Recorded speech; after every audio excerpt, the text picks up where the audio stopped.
They said it was impossible. They said, you can't put together the most elite team of comic book reviewers on the planet and do, a podcast or something like that? Despite all that, today we can proudly announce... Yeah, they were right. We couldn't do it. So instead, we brought you the most vile, ignorant, unprofessional group of comic book enthusiasts we could find. This is Panel to Panel, the Game Rage Magazine comic podcast.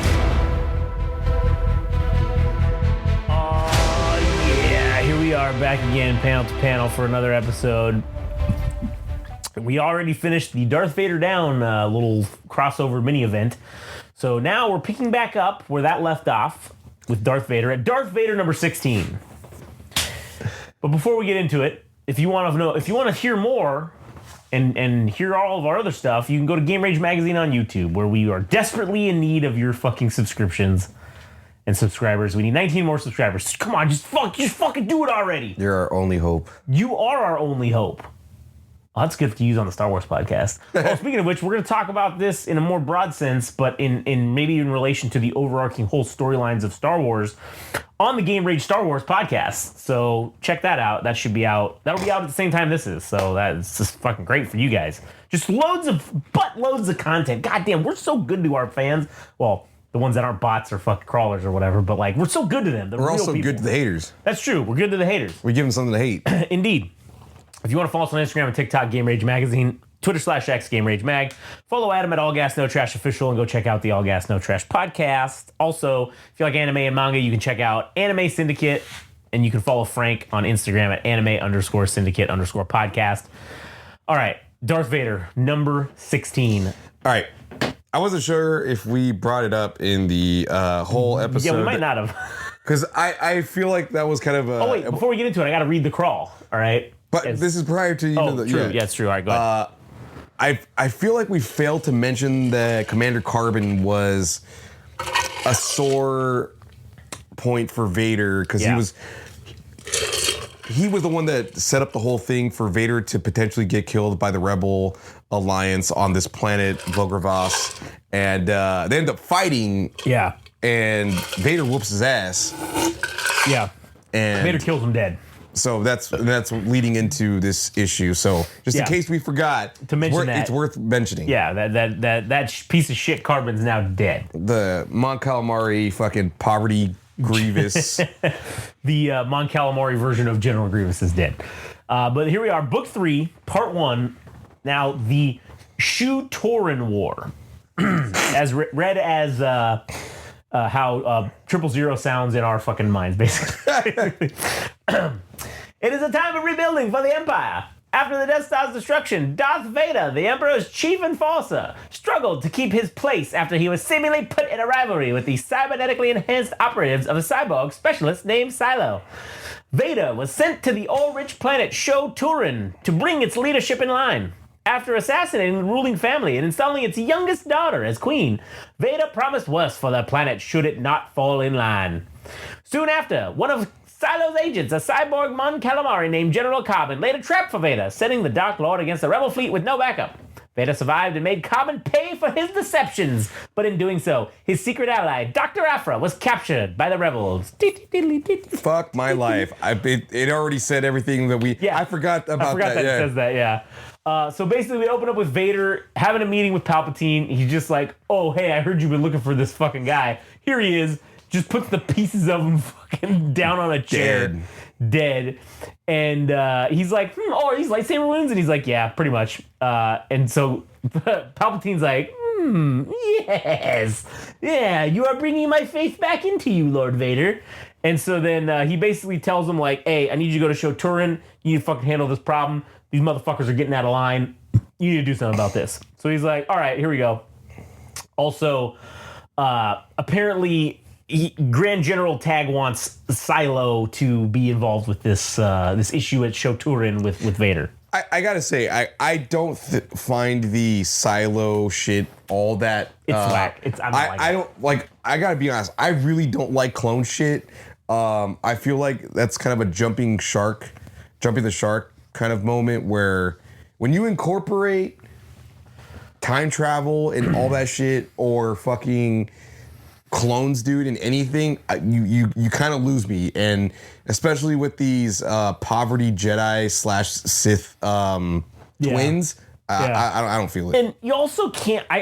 Well, maybe we can talk about this more on Star Wars, but I just as a preview of that of Game Ready Star Wars, I just feel like this is the thing that they stole from the old Legends content, right? And now this is how Palpatine's gonna basically have learned how to do that thing where he can transfer his essence. Yeah. Whereas before it was Palpatine fucking figuring all this shit out. Now they're showing it like, oh, he's just basically stealing all these ideas. Yeah, he's like he's the Elon Musk. Yeah, he's like, all right, I don't have to be the genius. I just need to know. I just gotta have the money. I need to recognize genius, right, and then pay those people, and then kill them. Is basically and then kill, yeah. So basically, Palpatine does drop a pretty sweet line. He's like, "There's a reason you are student and I am master. I will explain all when you return. Show me your merit." And he's like, "Get the fuck out of here. Show me your merit, Darth Vader. You son of a bitch." So we open up on Show Turin, and we get to see fucking sweet AT-AT. Dude, man, AT-ATs are so fucking sweet, dude. Like I fucking love them. People that don't like or appreciate the vehicles or the ships from Star Wars are fucking idiots. But anyways, but we get this AT-AT just get fucking wrecked, headshotted right in the dome and taken down by fucking, I don't know, whatever. And we basically have Vader along with this chick who's now like the queen with a bunch of stormtroopers, and they're basically just saying like, Vader's telling her like, listen, we're spending a lot of fucking resources, money, manpower, all this shit to keep your, to keep your rule in favor, and it would be more expensive if we replaced you. So listen, bitch, you're fine now, all right? But like, we got to get this shit fucking handled, all right? Like, we're spending a lot of money doing this. This is like the U.S. having Saddam Hussein installed in Iraq. Yeah. And they're like, you're gonna know your role. Yeah. You shut your mouth, or else we're gonna have problems. Yeah. And then eventually having problems. Yeah, and then having problems, yeah. But they basically have these like ore barons or whatever here, and that's where the problem lies, is with these ore barons and their money saying like, hey man, we don't want to fucking come under the heel of the empire, so we're not gonna do this. Yeah, so it seems like the oligarchs are trying to push their shit in on against the kingdom of this planet, which is this woman. Yeah, exactly. So basically, we get them getting a little firefight, and she basically just says like, "Hey, we're never going to take them in a frontal assault." And we've got the as he calls her, the Void Gazer, which is the tech lady. She basically has set up all these mines and shit on the roof above hand, and they just fucking dump all this like whatever the molten ore is that they're harvesting, just dumps it all on their fucking little stronghold. And just fucks their shit up. Just completely wrecks it. Basically kills it all. And she's like, oh, my bad. I was hoping this would have been better. But he's like, well, whatever. And she's like, fuck, man. This machinery was irreplaceable. It'll never be productive for ore again. And then Vader drops a very hard line right here saying, but it will also never rebel again. And that's true. That's also sometimes more important potentially than the production value of what it was, able to put out. So then this is where we get them inside of their little royal palace or whatever. And you got Silo fucking whatever number they're on now, who the fuck knows, and these two fucking bootleg Jedi twins talking shit to Vader.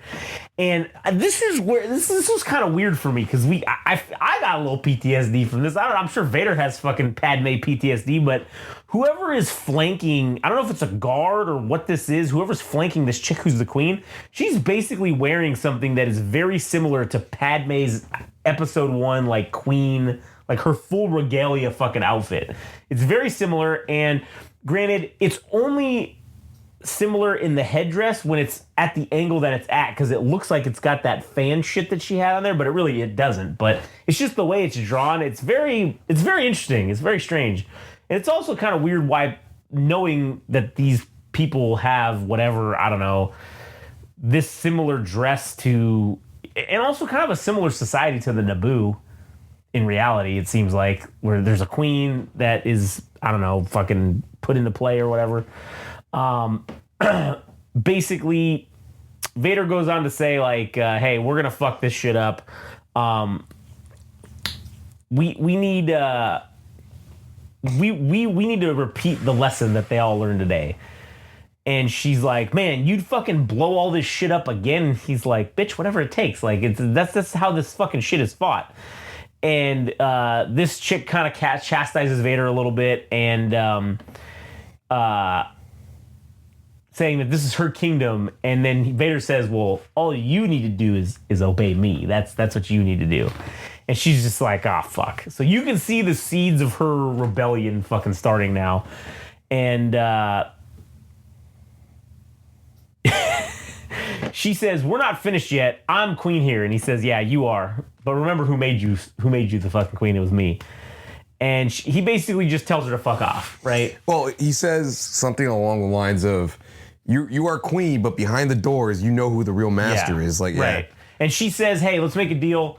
I don't embarrass you in front public, of your peers. Yeah. And you won't embarrass me in front of public. And he's like, fine. He's like, it's not a deal. It's just how it's going to be. And so she fucks off. And fucking, this is fucking great. I'm gonna read this because this is fucking hilarious. But like, 000. I do not like her, sir. If I may be so bold, I suspect she'll be trouble, Master Vader. If you wish to have a more pliable queen, I could start quietly modifying her diet with certain chemical supplements. Yeah. She'll be considerably more docile then, though the drooling can be most distracting. Oh man, that shit's so good. So great. Enough, 000. Is it prepared? Certainly, Lord Vader. BT and I arranged a broadcast. Your identity will be shielded. I am well versed in all manner of cloak and dagger behavior. And then BT beep, and he's like, yes, mainly daggers, admittedly. You know? Oh, okay. Wait, this is the end of the issue? Yeah, this is gonna be the end. Oh, okay. Wait, what? Or it's close to the end, but we get this. Yeah. So he says, so the size of the bounty got our attention. Who's that unlucky? And Vader tells them it's Dr. Aphra. She's in the hands of the rebels. She needs to be found and returned. And we got fucking an IG unit. We got that fucking midget Mandalorian guy. We got Black Chrysanthemum. We got Bosk. We got fucking I don't know who the fuck this is, Necron looking motherfucker. We have some sort of bootleg looking Mandalorian over here. And I forget, this is, I forget what the fuck these guys are called, but we got a fat version of the fly people. And the IG unit just says, query, dead or alive. And Vader says, it is of no matter to me. And then it shows this caked up image of Dr. Aphra. And then that's the end of the issue. I just had to quickly point out, this is not relevant, particularly to the comic, or somewhat. I am interested in the fact that Vader further is like descending into giving up his own humanity by reinforcing his damn it, what's the word? Affinity for robots. Yeah. But he also critiques like the abominations of like the silo mutants, like because he's like, I'm not like them, motherfucker. He's like, oh, but you know, we're more alike than you think. You got Commander Carbon, who's like the poverty Grievous, and then these twins that are got these cybernetic enhancements, and then obviously the girl with the weird vision and robot like things. But it's weird how there's like contradictory nature to Vader about like what he chooses to see and what he doesn't. Because agreed. But it's funny and it's interesting. So, anyways, all right, you got anything else to add for this one? No. Other than check out more overarching views and opinions of this on Game Rage Star Wars. Also, if you want to follow us on YouTube, like, comment, subscribe. Game Rage Magazine. You can also follow us on Instagram and TikTok at Game Rage Mag, Twitter / or Game Rage Magazine there. Game Rage Mag, Twitter /X. Adam at All Gas No Trash Official. All right, that'll do it for us. We'll catch you guys on the next one.